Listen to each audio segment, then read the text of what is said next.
What the fuck is up again, YouTube? Another story time for today. Today I'm gonna be telling you about the time I went to my friend's show and they left me in the middle of downtown by myself when I was like a teenager. So, my friend at the time, I'm gonna just call him Chin.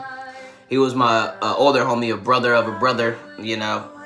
And we both knew each other from school, but he graduated already. He was actually older than me, and we wanted to make some music together. So a few times he would come over to my house to record at this little studio, little makeshift that I used to have. It used to be better back in the day. But we recorded a song, and then we recorded a second one that we never released. But we have one that's definitely out. I might send the link in the description in a little bit. But after a while, this was in 2016 as well, probably 2017, he had an online show, a live show, and it was posted online.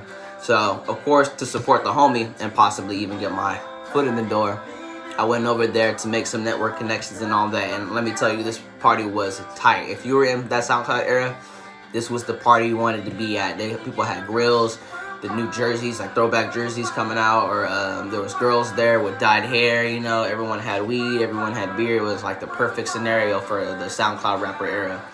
But there was a few other people performing other than my friend. There was like 3 other people or 4 other people along with him. So I was just watching them. I was upstairs in the backstage talking to producers, how long they've been producing, talking about stuff like that, what they use, what programs they use, what I use.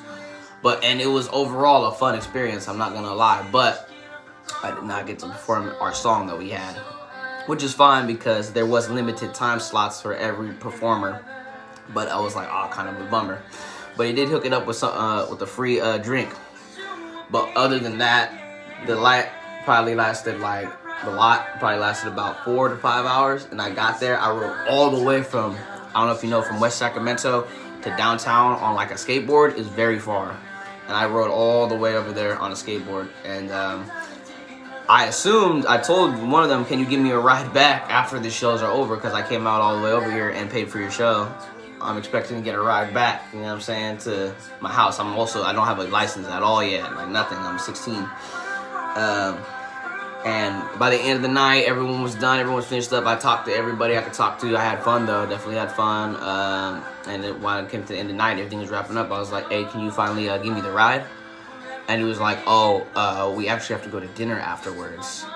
And then that's when I got the real taste of what the music industry can be like, because I didn't talk back at all. I just was like, fuck, man, are you sure for real? And he's like, yeah, bro, my bad. So my ass was all the way, if you don't know, on 33rd and like Q, had to skate all the way back to my house, all the way on the other side of town, because this musician at the time was too much of an asshole to give a young nigga a ride, even though he's been over here recording in my house and shit. But that's how the music game goes. If anyone knows, if you've been working around rappers or other artists, you know similar shady shit like that. But from there on, that's just made me think of who I work with and what I do and what I give to people, because people would like to take advantage. You could go to pay for someone's tickets and they still won't give a fuck, you know what I'm saying? And I just wanted to give you this story time, give you something relatable, you know? I'm still trying to do a little bit of music. I might quit, might not, pretty soon. But I just wanted to give you guys a story time to keep your appetite sated. Get ready for more vlogs and possibly mukbangs. Have a good one, y'all.